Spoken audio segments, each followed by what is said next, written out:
So in yesterday's World Cup games, there's much more like it from Spain in Group H.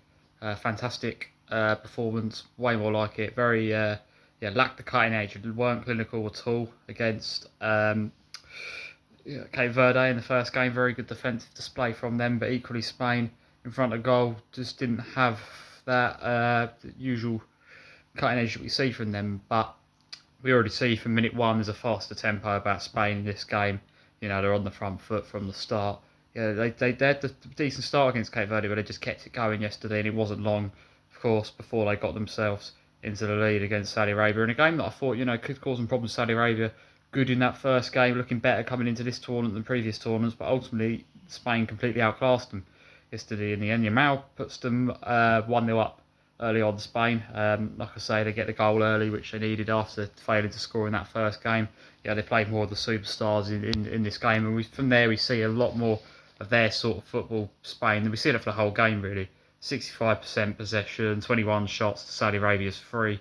That tells the story of the game, really. Saudi Arabia could not get the ball, and Spain did what they do best. They wear teams out, they starve teams with the ball, they go side to side, they go box to box. They just really exhaust teams and just don't even give them any sort of looking. And that's when they're so dangerous, Spain. That's when they're, can beat anyone. That's when they can, that's really when we see the best of them. That's what they were like at the Euros that they won last summer. But of course, they only add to it. It's not long before Zabel, who's always so clinical, 2 goals in quick succession for Spain yesterday as well. And by this point, 3-0 up going in at the break is massive. It was big to get the early goal, get on the score sheet straight away, but to then go in at the break 3-0 up, Saudi Arabia not even having a shot on target at this point, sheer domination.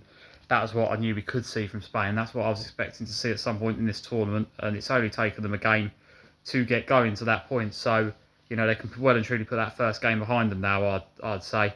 And they only add to it in the second half. It only continues in the same way that it's been going. And another own goal this tournament. They're going for a record here in this tournament. That's, I believe, the 9th own goal of the tournament or something like that. It's been loads. A lot of teams are doing well at forcing these own goals and getting into the right areas. But that is a unique statistic though, that this could be we could well see a record amount of own goals in this tournament. But of course, fantastic for Spain the whole game. I just thought they were excellent yesterday. I thought Saudi Arabia completely outclassed. A bit disappointed with them, to be honest. I thought maybe they're going to have a job to get out of the group now. They might do it, but on that last game, but it's going to be very tough now. It's certainly Spain looking in a very strong position. That was the performance we all expected from the favourites. That's what a lot of people, to be fair, expected against Cape Verde, but Cape Verde were very strong. And it looks like at the end, Spain, that they've got the 5th. Ferran Torres off the bench with the 5th, but it is chalked off. But no big deal for Spain. 4-0, comfortable win, very impressive attacking performance, very impressive football they played, and clean sheet as well. So fantastic from Spain. Also in Group H though, we see Uruguay and Cape Verde. Now this is always going to be an interesting game because Cape Verde defended so well in that first game. Uruguay had to grow into the game against Saudi Arabia after going from behind to try and fight for the point to get back into it. But in this game, quite fairly early on, after a close start, 20 odd minutes in, we see Cape Verde win a free kick in a good position. I say a good position, a long way out actually. It was a silly foul really to give away. And then what I think will be one of the standout goals this tournament, one of those memorable moments, as Cape Verde get their first World Cup goal, which is a really clever free kick in the way they catch the defence out, the way they catch the keeper out, the way they keeps it low. Whether he meant that or not, I mean, I don't know. It was a good move, and it was very much caught them out, made the wall sort of jump, went between them, and keeper's not saving that right in the bottom corner. Cape Verde take the lead. So fantastic start from Cape Verde. Gone 1-0 up against Uruguay. Really exciting stuff. Uruguay they search for the way back into the game, coming up to the half time mark, and eventually they find it. They do get themselves the equaliser. They do get themselves back in that game before half time, which is big. That keeps we see them have to come from behind in that last game. Looks like maybe they're going going to do it again. Obviously, they only had the draw last time out with them playing Spain in the last game. Emphasis was really on them to win this one. They really a lot of pressure. With 2 points probably won't be enough going into the third place. 3 maybe. I mean, they've got to get at least something out of the Spain game now. They would like to have had it sort of secured that they'll probably be all right going into that one, because beating Spain is going to be very difficult.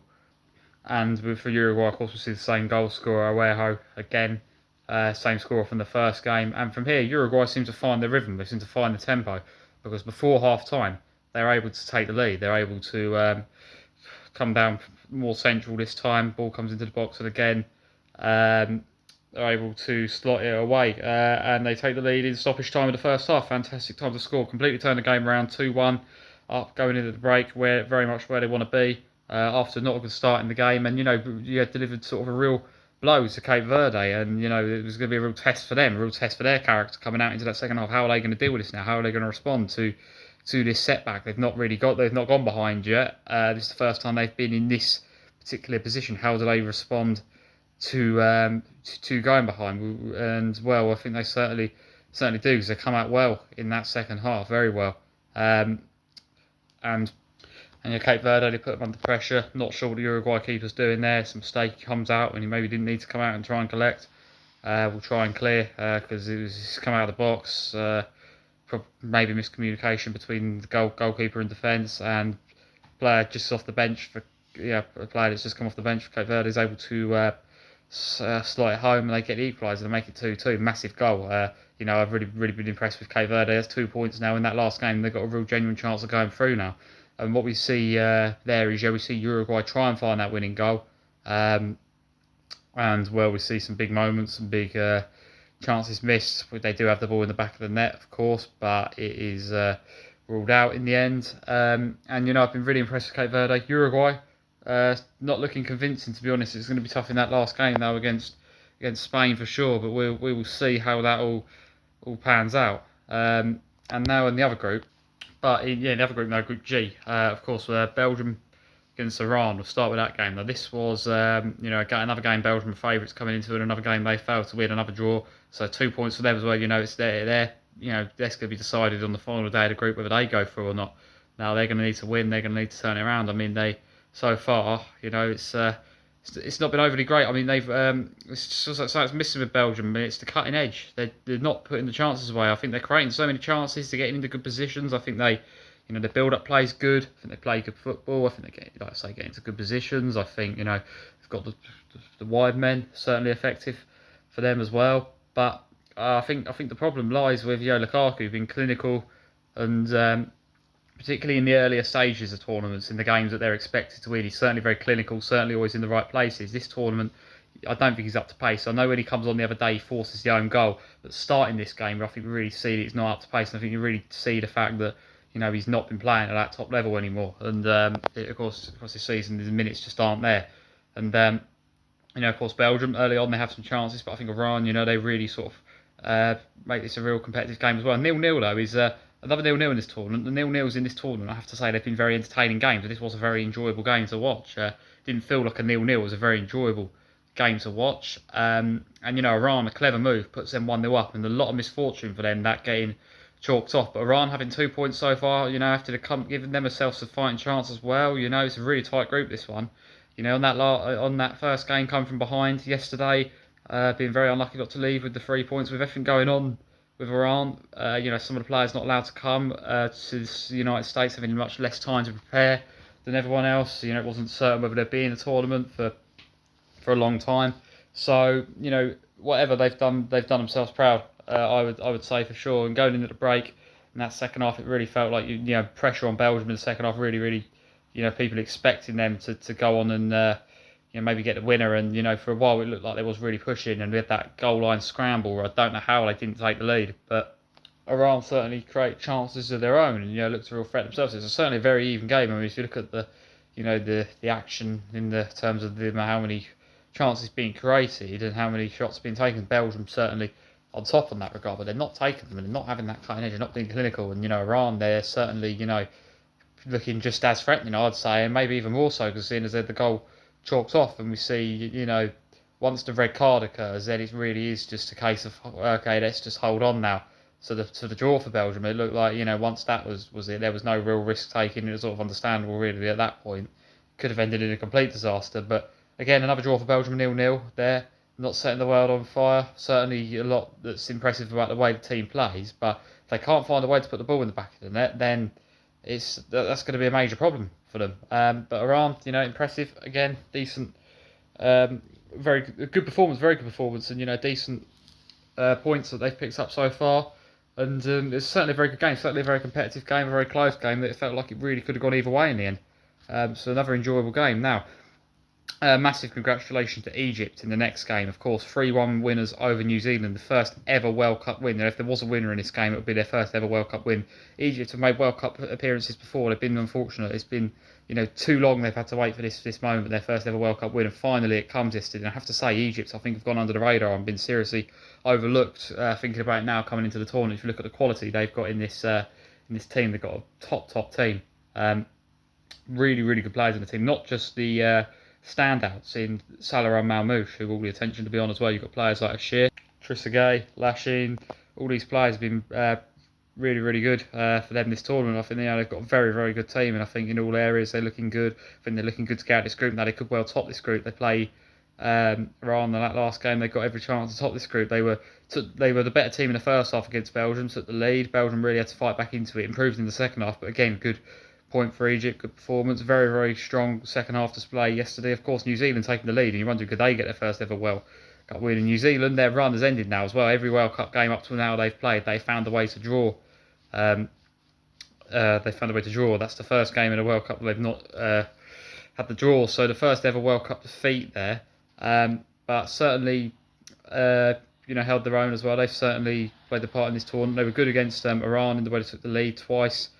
So took the game to them. Yesterday felt like a real opportunity, especially when going 1-0 up, but Egypt were always going to be hard to hold out with the quality they have got. I think Egypt could actually cause a real problem for a lot of teams in this tournament based on what we've seen from them so far. I've been really, really impressed actually. They've been one of the surprise teams so far, really. Not a lot of people really picked for like a sort of shock team as well. So New Zealand certainly starting better, getting that goal early, and from there, Egypt, they tried to find their way back into the game. They push for the equaliser for the rest of the the rest of the first half doesn't come. Very competitive game though in that second half. Eventually we see them find the way through Egypt. The cross comes in and it's Zico, another really good player for Egypt. Gets them the goal, and then Salah does have his moment. Does get a good goal, good finish, showing that he's still got something to offer, showing that he's still got those big moments in him, and he's sometimes he's fallen short with Egypt to the top level, so it's good to see him get that World Cup goal, contribute to a big win. For them, that's something that will be very big for his career, something that he's not achieved yet with the national team, so it's good to see. And then of course on the corner, Trezeguet gets the final goal, which is the one where it really feels like a long way back for New Zealand. Then they get themselves in a very strong position there, Egypt in the game, and then ultimately seeing the game out, winning 3-1, a very strong position in the group as well. Been really, really impressive Egypt so far. So Egypt beating New Zealand puts them top of the group.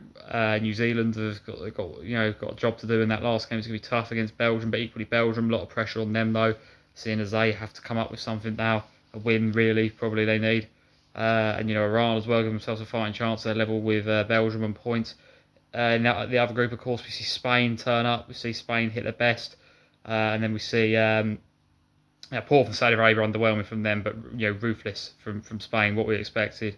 And Cape Verde, how impressive were they? Taking the lead, but then having to fighting back to get a point out of the Uruguay game. A lot of pressure on Uruguay now going into the final game with 2 points, and Cape Verde in a position where they've got a real opportunity now as well. So that's how those two groups ended up yesterday. Certainly going to be really tight in those last group games. It's hard to call which way those are going to go. To be honest, it's really, really tight groups. It'll be interesting with the third place teams as well, because it could be, because of how tight it's been, there's been quite a few draws. There could be the third place team might end up not going through due to having a lower points tally, not getting the win on the board, but we'll find out soon. Some more big games kicking off tonight. Of course, we've got Norway and Senegal, very big game. France playing again. We see Argentina. Of course, well, Jordan, Algeria should be a tight game. We've got England, Portugal, all that lot kicking off tomorrow. So some big games kicking off to finish this second round of World Cup fixtures before we can get into the final group games, where it's going to be very difficult to call some of these groups.